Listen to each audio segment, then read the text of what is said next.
देखिए 17 अगस्त से बिहार में शुरू हुई वोटर अधिकार यात्रा का समापन आज पटना के डाक बंगला चौराहे पर हुआ। इस पद यात्रा में राहुल गांधी के साथ राष्ट्रीय स्तर के तमाम नेता भी शामिल हुए। इस मौके पर लोगों को संबोधित करते हुए राहुल गांधी ने केंद्र सरकार पर वोट चोरी का आरोप लगाते हुए चुनाव आयोग, बिहार सरकार और केंद्र सरकार पर जमकर हमला बोला।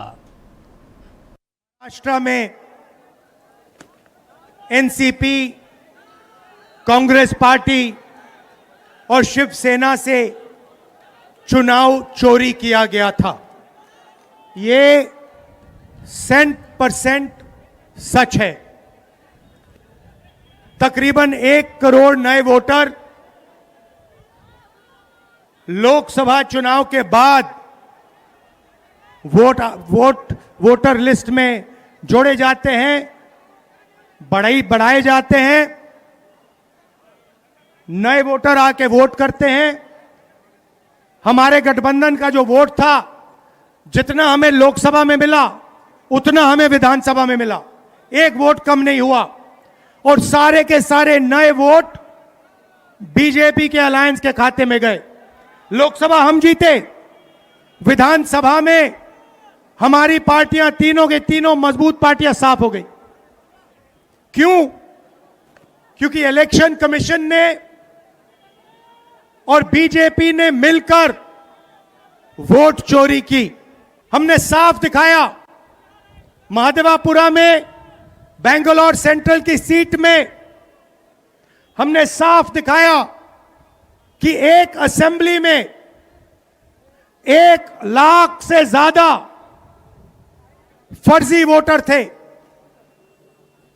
बेंगलोर सेंट्रल में 7 विधानसभाएं हैं, 6 में हम जीतते हैं, कांग्रेस पार्टी जीतती है। जहां पे 1 लाख फर्जी वोट थे वहां पे हम साफ हो जाते हैं और उसी असेंबली के कारण बीजेपी लोकसभा जीत जाती है। इलेक्शन कमीशन हमें वोटर लिस्ट नहीं देती, वीडियोग्राफी नहीं देती। हमारे लोगों ने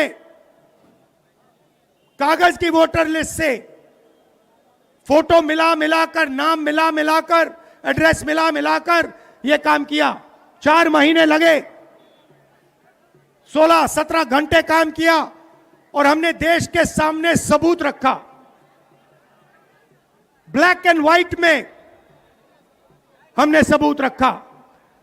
वोट चोरी का मतलब अधिकार की चोरी, वोट चोरी का मतलब आरक्षण की चोरी, वोट चोरी का मतलब रोजगार की चोरी, वोट चोरी का मतलब शिक्षा की चोरी, वोट चोरी का मतलब लोकतंत्र की चोरी, वोट चोरी का मतलब युवाओं के भविष्य की चोरी।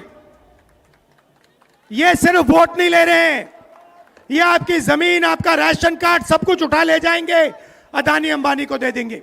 भाइयों और बहनों, जिन शक्तियों ने महात्मा गांधी की हत्या की, वही शक्ति इस संविधान की, अंबेडकर जी की संविधान की, गांधी जी की संविधान की हत्या करने की कोशिश कर रहे हैं। हम इनको संविधान की हत्या नहीं करने देंगे, कुछ भी हो जाए नहीं करने देंगे। एटम बम से बड़ा हाइड्रोजन बम होता है नहीं होता है? माधवपुरा में हमने एटम बम दिखाया था। बीजेपी के लोगों, तैयार हो जाओ, हाइड्रोजन बम आ रहा है, हाइड्रोजन बम आ रहा है, तैयार हो जाइए। आपकी जो सच्चाई है, वोट चोरी की सच्चाई है, वो पूरे देश को पता लगने जा रही है। आने वाले समय में मैं आपको गारंटी करके दे रहा हूं, हाइड्रोजन बम के बाद नरेंद्र मोदी जी अपना चेहरा इस देश को नहीं दिखा पाएंगे। नमस्कार, जय हिंद, जय बिहार।